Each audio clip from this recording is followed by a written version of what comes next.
calon guru penggerak angkatan 10 dari Kabupaten Situbondo. Di sini saya akan melakukan percakapan dengan Bapak Kepala Sekolah dalam rangka memenuhi tugas demonstrasi kontekstual modul 3.1. Di sini saya bersama Bapak Angga, Kepala Sekolah SDN 1 Belimbing. Assalamualaikum Bapak Angga. Waalaikumsalam warahmatullahi wabarakatuh. Bagaimana kabarnya hari ini? Alhamdulillah baik, Bu. Mohon maaf ini saya mengganggu waktu Bapak sebentar. Di sini kita akan membicarakan tentang bagaimana pengambilan keputusan sebagai seorang kepala sekolah yang berhubungan dengan dilema etika dan nilai-nilai kebajikan. Kita mulai dari pertanyaan pertama ya Bapak. Monggo. Selama ini Bapak menjadi kepala sekolah, bagaimana Bapak Angga dapat mengidentifikasi kasus-kasus yang merupakan dilema etika atau rujukan moral? Sebetulnya sebagai kepala sekolah tentu kita sering dihadapkan dengan berbagai permasalahan dan kasus-kasus. Cuma untuk menyikapi mana yang rujukan moral, mana yang dilema etika itu saya lihat dari nilai-nilai kebajikan yang terkait. Jadi kalau rujukan moral itu antara benar dan salah. Jadi sudah jelas mana yang benar dan mana yang salah. Sementara untuk dilema etika itu ada dua nilai kebajikan yang saling bertentangan, jadi sama-sama benar, itu seperti itu. Ya, jadi memang kita kadang terbentur mana yang nilai kebajikan dan rujukan moral. Jadi di sini kita memang harus melihat, oh kalau ini sama-sama benar, berarti di situ merupakan nilai yang berhubungan dengan dilema etika. Kemudian bagaimana Pak Angga menjalankan keputusan di sekolah Pak Angga yang terhadap kasus-kasus yang duanya itu sama-sama benar? Itu Pak Angga, atau sama-sama mengandung nilai kebajikan. Ketika ada dua nilai kebajikan yang dibenturkan pada suatu permasalahan atau kasus, tentunya kita akan melihat prioritas. Prioritasnya itu didasarkan pada kebutuhan murid. Jadi dikembalikan lagi kepada kebutuhan murid. Mana yang lebih prioritas kepada murid, mana yang bukan. Seperti itu. Jadi mengambil prioritas ke murid. Iya. Gitu ya, jadi kemudian langkah-langkah atau prosedur yang biasanya Bapak Angga lakukan itu bagaimana? Biasanya ketika ada permasalahan yang terkait dengan agenda tersebut, tentu kita akan menganalisis fakta-fakta yang ada dalam permasalahan.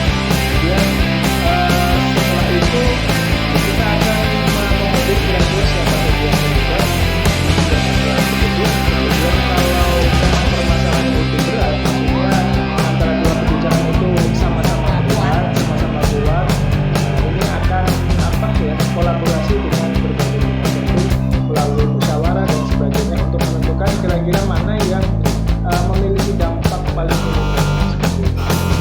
Jadi memang kita harus bisa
ada jadwal tertentu atau bagaimana atau langsung diselesaikan untuk menyelesaikan masalah? Kalau permasalahannya ringan itu biasanya langsung diselesaikan. Tapi ketika permasalahannya berat, biasanya itu butuh waktu. Biasanya perlu koordinasi antara sekolah dengan pihak lain. Misalkan kalau di sekolah dasar ini koordinasi terlebih dahulu dengan Korwil di suku kecamatan. Nanti kalau memang bisa diselesaikan di situ, alhamdulillah. Kalau tidak bisa terselesaikan lagi, mungkin bisa naik ke tingkat yang lebih tinggi seperti itu. Tapi sesuai dengan urutan-urutannya. Tahapannya seperti Tahap, itu ya. dari bawah ya Pak Angga. Iya, Jadi dari memang bawah. kalau memang sudah di bawah mentok tidak bisa kita terus gitu sampai Iya. menemui penyelesaian yang memang benar disepakati oleh seluruh pihak, diterima oleh seluruh pihak. Kemudian di sini apakah ada seseorang atau faktor-faktor yang bisa mempermudah atau membantu Pak Angga dalam penyelesaian masalah ini? Sangat. Pasti kami itu sebagai kepala sekolah sangat membutuhkan kolaborasi dari pihak lain. Kalau di sekolah mungkin ada guru-guru, wali murid, dari komite. Kalau untuk ke atas bisa dari koordinator wilayah pendidikan, bisa dari dinas pendidikan atau pihak-pihak lain yang terkait dengan permasalahan tersebut. Kita sebagai kepala sekolah tetap tidak bisa mengambil keputusan sendiri. Mungkin tanggung jawabnya oleh saya sendiri selaku kepala sekolah, cuma ketika mengambil keputusan itu mencari solusinya itu bisa bermusyawarah dengan pihak lain. gitu ya Bapak. Dari semua hal yang telah disampaikan, pembelajaran apa yang Bapak Angga petik dari pengalaman Pak Angga dalam mengambil keputusan yang berhubungan dengan dilema etika ini? Sebetulnya untuk mengambil keputusan dalam dilema etika itu gampang-gampang sulit ya, karena sama-sama baik semua. Jadi ambil A juga baik, ambil B juga baik. Cuma yaitu ketika mengambil keputusan, kira-kira nilai kebajikan mana yang lebih kuat, terus keberpihakan kepada murid mana yang lebih berpihak kepada murid, seperti itu. Jadi mungkin ketika mencari keputusan yang akan diambil, pertimbangan-pertimbangan yang akan dilakukan itu juga perlu diperhatikan. Kemudian juga prinsip-prinsip mengambil keputusan juga harus sesuai, apakah berdasarkan peraturan atau berdasarkan rasa peduli dan sebagainya. Jadi memang kita harus benar-benar memahami nilai-nilai kebajikan mana yang berpihak pada murid, pada anak-anak, yang lebih berdampak demikian. Betul, seperti itu. Saya rasa itu saja percakapan kita hari ini Pak Angga. Terima kasih banyak ilmu yang sudah saya dapat dari Bapak Angga ini. Sama-sama, Mudah-mudahan kedepannya bisa lebih baik lagi. Iya. Saya juga bisa dapat menerapkan pengambilan keputusan ini di sekolah saya, terutama saya sebagai guru. Iya, sama-sama Bu. Mudah-mudahan sukses. Terima kasih sama-sama. Pendidikan guru penggeraknya lancar. Amin, amin. Terima kasih Pak Angga. Sama-sama. Assalamualaikum warahmatullahi wabarakatuh. Di sini untuk tugas yang kedua, wawancara kedua, saya ditemani oleh Ibu Dewi Nur Cahyana Sukoco, yaitu kepala sekolah dari SMPN SMP Islam Al-Islah Besuki. Apa kabar Bu Dewi? Kabar baik. Alhamdulillah. Maaf ya Bu, siang-siang panas-panas seperti ini saya mengganggu waktunya Bu Dewi. Di sini saya akan berdiskusi atau sharing, ingin berbagi pengalaman dengan Ibu Dewi sebagai kepala sekolah, bagaimana Bu Dewi mengambil suatu keputusan di mana keputusan itu berhubungan dengan dilema etika ataupun dengan nilai. Jadi kita mulai dengan pertanyaan pertama. Selama Bu Dewi menjadi kepala sekolah, kira-kira bagaimana Bu Dewi mengidentifikasi kasus-kasus yang berhubungan dengan dilema etika ataupun nilai? Kalau di sekolah kami, jadi untuk mengidentifikasinya, kita menentukan dari apa yang sudah diperhatikan oleh masing-masing komponen sekolah. Misalkan siswa, maka yang ada di kelas di situ ada guru, dan guru nanti laporannya ke wali kelas, nanti laporannya ke PT ke sekolah. Jika memang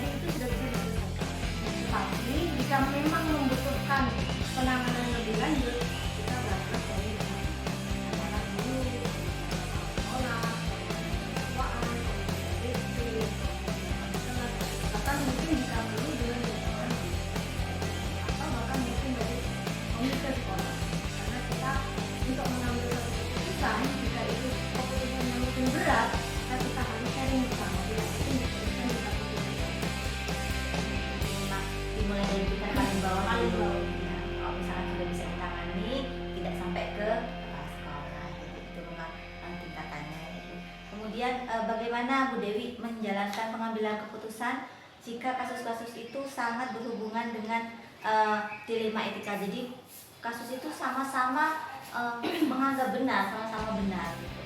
Yang pasti kita harus melihat runut kejadiannya terlebih dahulu. Dimulai dari siapa? Dimulai dari guru yang ada di kelas. Mereka pasti mengamati bagaimana siswa melakukan kegiatan di kelas. Yang kedua dari wali kelas baru dilanjutkan ke tingkat kesiswaan atau BP. Mana yang lebih berperan? Kira-kira ini butuh penanganan BP atau cukup di wali kelas?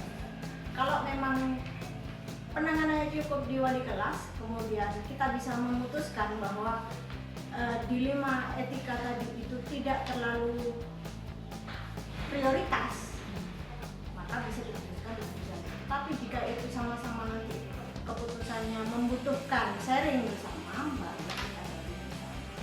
Jadi kalau sudah sampai di kepala sekolah tetap Bu Dewi sebagai kepala sekolah tetap sharing dengan Harus sharing karena kita artinya musyawarah gitu ya Bu betul. Dewi. Kita tetap butuh pendapat bagaimana langkah selanjutnya yang lebih bijak, karena kalau etika dilema etika ini kan bukan hanya untuk satu komponen, tapi semua komponen. Siswa iya, wali murid mungkin terlibat juga, kemudian Berpihak kemana iya. jadi nanti mungkin dampaknya itu ya yang diperhatikan. Kemudian mungkin langkah-langkah atau prosedur yang biasanya dilakukan Bu Dewi selama ini. Langkah yang pertama itu biasanya ketika masih di kelas, tahap di kelas, atau mungkin hanya observasi, mungkin dari guru yang bersangkutan, bisa guru mata pelajaran. Mereka pasti mengobservasi ketika mereka ada di kelas. Minimal walaupun tidak dengan catatan tertulis, mereka punya pandangan. Oh, anak ini seperti ini katanya, anak ini seperti ini. Baru jika mereka punya catatan khusus yang bisa dilanjutkan untuk pembahasan selanjutnya, masuklah ke wali kelas. Jika wali kelas bisa menangani, maka selesailah di situ. Tetapi misalkan jika wali kelas ini membutuhkan bantuan dari BP atau dari kesiswaan, barulah naik ke tingkat yang lebih tinggi. Terakhir kali jika memang ini sudah parah sekali atau mungkin kita butuh saran dari yang lain, kita cari di situ. Jadi seperti itu. Karena juga datangnya dari bawah. Dari bawah. Kemudian hal apa saja yang selama Bu Dewi menjadi kepala sekolah yang paling efektif, yang dianggap paling efektif dalam mengambil keputusan untuk kasus-kasus yang seperti ini? Paling efektif itu adalah sharing, karena dengan sharing kita bisa minta pendapat dari banyak orang. Walaupun mungkin pada akhirnya kita akan menuju ke satu titik keputusan, tetapi dengan sharing itu ada pendapat yang berbeda, kemudian bisa juga jadi pelajaran untuk kita semua. Bahwa tahun depan jika ada kasus yang sama, maka penanganannya sama. Kemudian yang menjadi tantangan Bu Dewi selama mengambil keputusan dengan kasus yang sama seperti ini? Yang paling berat menjadi tantangan adalah mengumpulkan satu pendapat dari banyak orang. Ya, Menyamakan persepsi untuk satu pendapat. Mungkin misalkan jika saya langsung memutuskan, oh anak ini misalkan pelanggaran berat menurut versi saya, tapi menurut versi guru yang lain, oh belum tentu. Nah, menyamakan persepsi yang seperti itu butuh diskusi yang panjang. Yang lebih berat lagi jika ini melibatkan ke wali murid, karena wali murid pastinya mau tidak mau pastinya tetap membela anaknya jika ada kesalahan yang berhubungan dengan pelanggaran dalam dilema etika. Jadi kita mau bertindak, tapi kita harus memikirkan bagaimana orang tua, bagaimana efeknya Dampaknya itu, dampaknya juga dengan anaknya sendiri. Dan kemudian jika penyelesaian ini bisa diselesaikan di tepat waktu ya, berarti kan tidak sampai ke berujung lama. Apakah nanti ada jadwal khusus dari Bu Dewi misalnya untuk menyelesaikan suatu masalah? Ada waktu tentu? Ya seperti tadi yang kita sampaikan bahwa untuk menyelesaikan masalah lihat bagaimana jenis pelanggarannya atau tingkat kekuatan atau tingkat bagaimana kesalahan ini. Kalau misalkan tidak terlalu berefek panjang, ya mungkin cukup diselesaikan di tingkat guru atau wali kelasnya masing-masing saja. Atau mungkin hanya di tingkat siswanya sendiri, mereka punya manajemen konflik sendiri kan. Biasanya anak-anak kalau sudah selesai bertengkar main lagi, seperti itu kan anak-anak sebenarnya. Tapi yang mungkin yang butuh perhatian khusus apabila ketika mereka sudah membawa masalah ketika tidak ditunjuk. Nah, untuk penanganan yang berat pastinya dibutuhkan kerjasama bersama BP, kesiswaan, guru, mereka sering bagaimana hasilnya. Kalau hanya penanganan ringan ya tidak sempat. Kalau BP mungkin ya mungkin di BP ya selesai, mungkin bisa jadi seperti itu. Mungkin tingkat di guru mata pelajarannya atau guru kelasnya seperti itu. Tidak terlalu tinggi. Salah satu contoh yang siswa ya, Belum siswa. kalau misalkan itu dilema etika terjadi di antara Nah, ini yang lebih berat karena gini, masing-masing guru punya ego sendiri, punya wilayah sendiri, mereka punya pengalaman masing-masing.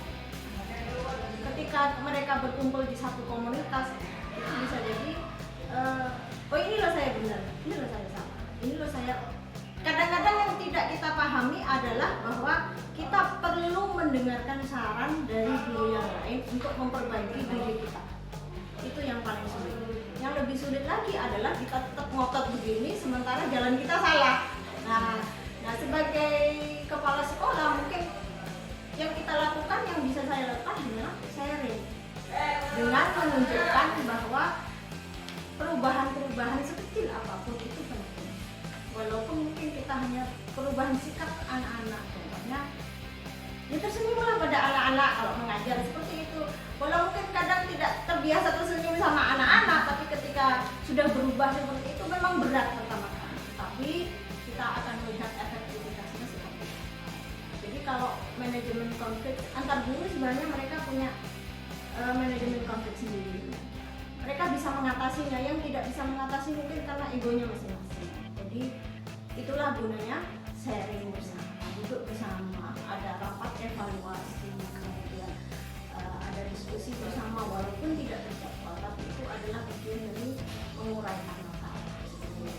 jadi ada langkah-langkah ya Bu, sebelum mengambil keputusan harus sharing dulu. Harus sharing dulu. Setelah itu kita refleksi evaluasi. Harus seperti itu. Apakah ada seseorang atau faktor-faktor lain yang mempermudah atau membantu Bu Dewi dalam menangani kasus-kasus seperti ini, terutama kasusnya di tingkat guru ya gitu. Yang pastinya yang mempermudah itu adalah mereka yang sudah senior, mereka yang sudah berpengalaman, karena mereka paling tidak membantu untuk mengkondisikan guru yang masih baru, yang masih junior, yang butuh belajar. Tapi selama ini sepertinya mereka yang di lingkungan kami, di lingkungan SMP Al-Islah itu mereka perlahan-lahan mulai mengikuti alur. Jadi tidak pas serta-merta karena saya guru baru, saya tidak akan ikut-ikut, bukan seperti itu. Jadi kami perlahan-lahan melibatkan mereka yang masih baru dengan bantuan guru yang senior, akhirnya lama-lama mengikuti ritme perjalanan seperti itu. Jadi tetap kita bantu bersama-sama, kita melangkah bersama. Dari pembicaraan kita ya Bu Dewi, mungkin ada pembelajaran yang bisa Bu Dewi petik dari pengalaman Bu Dewi mengambil keputusan untuk kasus-kasus seperti itu.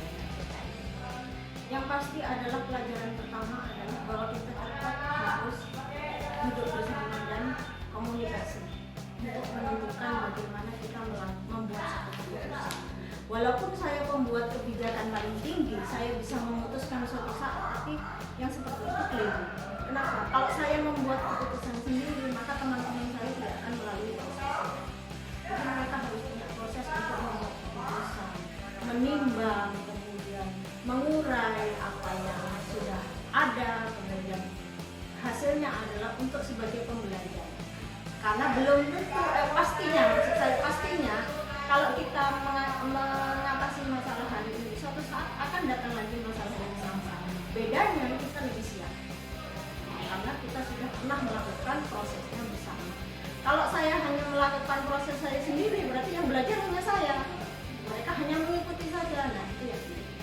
Jadi untuk pembelajaran bagi saya adalah bahwa untuk mengatasi segala kesulitan, kemudian masalah-masalah dilematika itu yang paling utama adalah komunikasi bersama.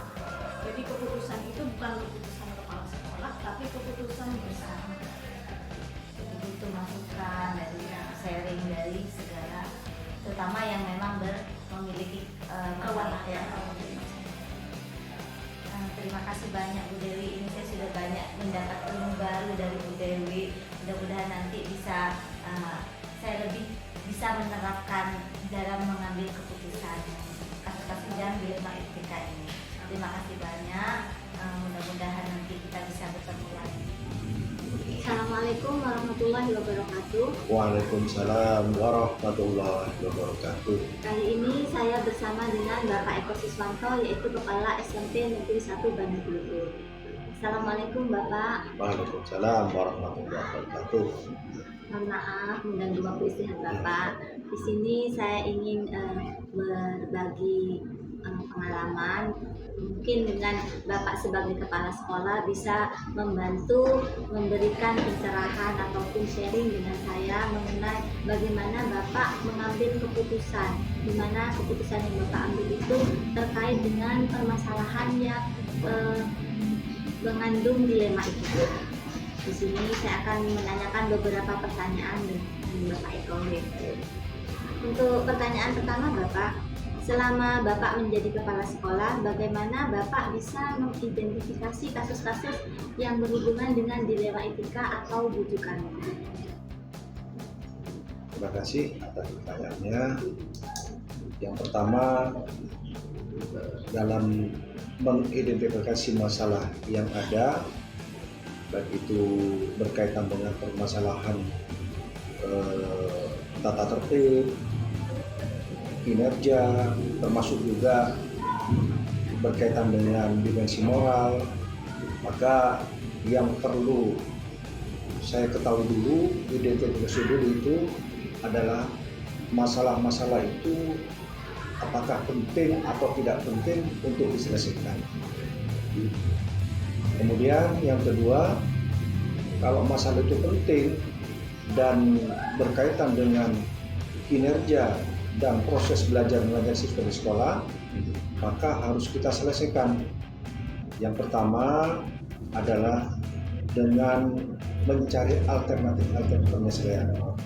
Ada masalah, kita buat alternatif yang ada untuk bisa menyelesaikan problem tersebut. Yang kedua, setelah kita susun alternatif, baru kita prioritaskan. Alternatif itu kita prioritaskan untuk masalah-masalah yang urgen. Karena dalam masalah itu ada yang penting, ada yang setengah penting, ada yang tidak begitu penting, baik tentang moral dan sebagainya. Maka dari masalah itu yang kita identifikasikan, kita selesaikan dulu, prioritaskan dulu yang sangat penting, yang mendesak untuk diselesaikan. Yang ketiga, yang berikutnya adalah tentunya dalam mencari solusi, maka kita harus mendasarkan kepada norma-norma. Yang pertama adalah norma kebenaran yang berlaku secara universal. Yang kedua, norma hukum, norma budaya, dan termasuk juga norma kearifan lokal di wilayah tersebut. Itu yang menjadi acuan kita. Jangan sampai kita dalam menyelesaikan masalah, memberikan pendekatan, maka bertentangan dengan norma-norma tadi. Itu kira-kira yang bisa saya lakukan dalam mengantisipasi masalah-masalah yang ada. Jadi memang harus mengidentifikasi dulu masalahnya, Ya. kemudian mencari Alternatif. kemudian menentukan mana yang lebih urgent gitu Ya, Pak. yang prioritas. Dan menentukan masalah itu menyelesaikan dengan tetap memperhatikan nilai-nilai kebajikan. Betul. Oke, Pak. Kemudian jika dari kasus yang ada dua kepentingan yang sama-sama benar atau sama-sama mengandung nilai kebajikan, bagaimana Bapak mengambil keputusan? Jadi misalnya ada sebuah masalah dan atau dua, maka manakala masalah itu bersifat dilema, benar tapi dilema, maka yang pertama saya lakukan adalah melihat urgensinya, kepentingan masalah itu apakah perlu diselesaikan seketika ataukah menunggu situasi dan kondisi, kemudian ataukah tidak perlu diselesaikan. atau diselesaikan diri oleh orang-orang tersebut. Jadi kita lihat urgensinya dulu. Artinya manakala kebenaran itu harus kita selesaikan dan penting, maka kita pilih dulu masalah-masalah itu, kita putuskan dan tetap mengacu pada norma-norma. Dan yang kedua, sebisa mungkin keputusan yang kita ambil itu bermanfaat untuk semuanya. Kemudian yang terpenting lagi, begitu keputusan sudah diputuskan secara bulat, maka semua yang berkepentingan di sana harus tunduk pada keputusan yang sudah diputuskan. Walaupun kadangkala sedikit bertentangan keputusan yang sudah dibuat, tapi karena kita adalah dalam satu lingkungan dan diputuskan dengan demokrasi, maka yang setuju atau tidak setuju, mau tidak mau harus terikat untuk mengikuti keputusan tersebut. Mungkin karena keputusan yang diperoleh itu merupakan hasil musyawarah, jadi sudah dibahas. Ya. Jadi kita memperhatikan dampaknya. Kemudian langkah-langkah atau prosedur yang biasanya Bapak Eko lakukan selama ini Dalam menyelesaikan masalah. Langkah-langkah yang saya buat, yang pertama adalah manakala masalah muncul, maka kita lihat dulu masalah itu fakta atau hanya dibuat-buat atau penting atau tidak. Pertama. Yang kedua, kita harus mengidentifikasi masalah. Jadi masalahnya itu identifikasi apa saja. Situ ada 1, 2, 3, 4 itu kita identifikasi. Kemudian setelah identifikasi masalah, maka masing-masing masalah itu kita cari alternatif penyelesaian. Tidak satu penyelesaian. Mungkin ada masalah A, kita buat alternatifnya 1, 2, 3, 4 sebisa mungkin. Kemudian setelah kita buat alternatif, maka dari beberapa yang kita capai, kita buat, kita prioritaskan mana yang segera, mana yang menunggu tidak sekarang atau lain waktu. Setelah itu baru eksekusi. Jadi intinya dapat identifikasi masalah, alternatif masalah, kemudian prioritas dan eksekusi. Jadi ada langkah ya Bapak yang Langkah, biasanya Bapak lakukan. Kemudian yang menurut Bapak langkah yang paling efektif dalam pengambilan keputusan untuk kasus-kasus yang dilema ketika ini, yang paling efektif? Yang efektif itu yang pertama tentunya dalam mengambil keputusan kita perlu mempertimbangkan situasi dan kondisi keadaan masyarakat atau orang di sekitar itu. Pertama. Yang kedua, keputusan dibuat haruslah tetap mengacu pada nilai-nilai atau norma-norma yang sudah dibenarkan, baik dalam segi norma agama, hukum, adat dan sebagainya. Jangan sampai keputusan itu melenceng dari norma-norma tadi. Yang ketiga, perlu adanya sosialisasi dalam menyampaikan keputusan untuk menyelesaikan masalah-masalah itu. Itu saya yang paling efektif ya, Pak untuk menyelesaikan kasus-kasus ini. Kemudian yang menjadi tantangan dalam Bapak mengambil keputusan. Nah, kadangkala memang ada tantangan, apalagi berkaitan dengan dilema. Suatu masalah sama-sama benar, tapi kita harus pilih salah satu. Seperti Pak Tang mengatakan, kalau dimakan bapak mati, kalau tidak makan ibu yang mati. Nah, tetapi kita harus berani memutuskan dengan tepat. Tentunya ada beberapa hal yang perlu kita perhatikan dalam menyelesaikan atau memilih masalah-masalah tersebut. Pertama, kalau bisa kita putuskan masalah itu, harus kita putuskan, jangan sampai ditunda-tunda, yaitu tentang bagaimana kita memutuskan suatu masalah itu dengan bijak dan tepat. artinya tidak bertentangan dengan norma tadi. Yang kedua, kita juga melihat situasi kondisi karakter dari masyarakat di sekitar kita, apakah itu berkaitan dengan guru, siswa, dan sebagainya. Itu karakter perilakunya. Yang ketiga, keputusan itu haruslah disesuaikan dengan situasi dan kondisi yang ada di lingkungan sekolah kita. Kalau itu ada di sekolah kita, baik itu sarprasnya, kondisi pembiayaannya dan sebagainya, maka keputusan yang kita ambil haruslah tetap sesuai dengan kemampuan yang ada di dalam lingkungan sekolah kita.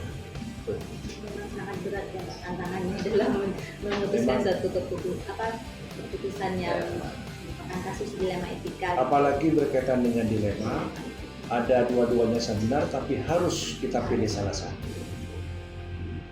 Manakala itu harus diputuskan sekarang, harus kita putuskan, jangan sampai ditunda-tunda sehingga membuat mengambang. Kalau memang perlu kita tunda, ya kita tunda dengan mencari alternatif atau pemikiran yang lebih bijak, dan kalau perlu sesuai dengan ajaran agama kita, ya kita istikharah karena itu adalah perintah agama. Manakala kita menemukan suatu masalah yang penting, dua-duanya penting, tapi harus kita pilih salah satu. Karena Allah itu Maha tahu apa yang terbaik untuk kita semua ke depan. Intinya, walaupun kita punya pengetahuan, punya keterampilan dan semuanya yang bisa kita pelajari dengan teori, maka kita jangan sampai lupa bahwa di situ ada yang Maha Pencipta yang menentukan apakah kita bisa benar atau tidak. Jadi biar langkah kita itu benar-benar mantap dan tidak salah. Betul. Insya Allah kalau di akhir dengan istikharah, maka kita mohon petunjuk alternatif mana yang kita pilih dan yang benar dan baik untuk lingkungan kita semuanya. Tidak hanya mengandalkan teori dan sebagainya. Apakah ada jadwal khusus gitu Bapak, jadwal tertentu untuk penyelesaian kasus yang seperti dilema itu tadi? Kalau jadwal khusus tidak, tapi kita lihat urgensinya, Tergantung situasi. sikonnya. Kalau memang itu bisa selesaikan sekarang, secepatnya, sesuai dengan kondisi yang ada, kita selesaikan. Tapi kalau mungkin tidak bisa, membutuhkan situasi kondisi yang harus mereda dulu, karena masing-masing panas, dan sebagainya, butuh ini dan sebagainya, maka bisa kita tunda, memilih situasi kondisi yang tepat untuk kita putuskan. Jadi tidak harus sekarang, tetapi harus diselesaikan. Jadi tidak ada waktu tertentu. Tidak ada. Tergantung Manakala kondisinya. itu bisa selesaikan dan ini sudah baik, ya kita selesaikan. Kalau belum, karena ada pertimbangan, ya kita tunda. Tetapi bukan dibiarkan. Dari Bapak, dari kasus-kasus yang sudah Bapak tangani ini, apakah ada seseorang atau faktor-faktor yang mendukung Bapak untuk mempermudah dalam pengambilan keputusan? Saya kira semua orang, rekan kerja itu, manakala menurut saya itu penting, bisa kita cari dijadikan untuk informasi atau tambahan keterangan yang bisa kita gali.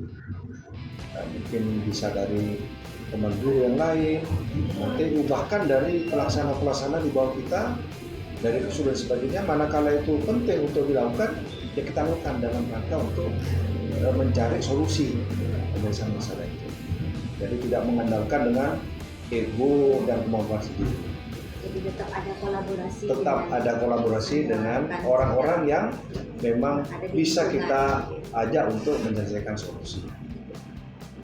Demikian Bapak, mungkin dari pembicaraan kita yang beberapa pertanyaan sudah saya sampaikan kepada Bapak, mungkin ada pembelajaran yang bisa Bapak Eko petik dari apa yang sudah Bapak sampaikan. Pelajaran yang bisa kita petik dalam ini, bahwa kita masing-masing adalah seorang pemimpin, baik pimpinan di lembaga paling tidak kita menjadi pemimpin di dalam keluarga kita sendiri. Bapak bisa memimpin dalam keluarga, ibu juga memimpin anak-anak. Nah, sifat kepemimpinan ini haruslah kepemimpinan yang baik, yang bisa mengayomi anak buahnya, yang adil dengan anak buahnya, dan siap dan sanggup memberikan keputusan yang tepat untuk anak buah kita. Namunnya tadi, dalam mengambil keputusan itu, maka yang pertama, kita dalam mengambil keputusan tidak boleh melenceng dari norma-norma yang ada. Yang saya sampaikan tadi, apakah itu norma-norma kebaikan, kebajikan universal, norma hukum, norma agama, adat istiadat, tata krama, termasuk juga norma kearifan lokal. Karena belum tentu suatu masalah ini baik di suatu tempat tapi tidak baik di tempat lainnya. Jadi kita harus pandai-pandai memilah masalah-masalah yang ada itu sesuai atau tidak. Dan yang kedua, kita harus pandai memutuskan masalah itu sesuai dengan keperuntukannya. Artinya, misalnya orang yang sakit kepala, maka perlu diberi obat sakit kepala.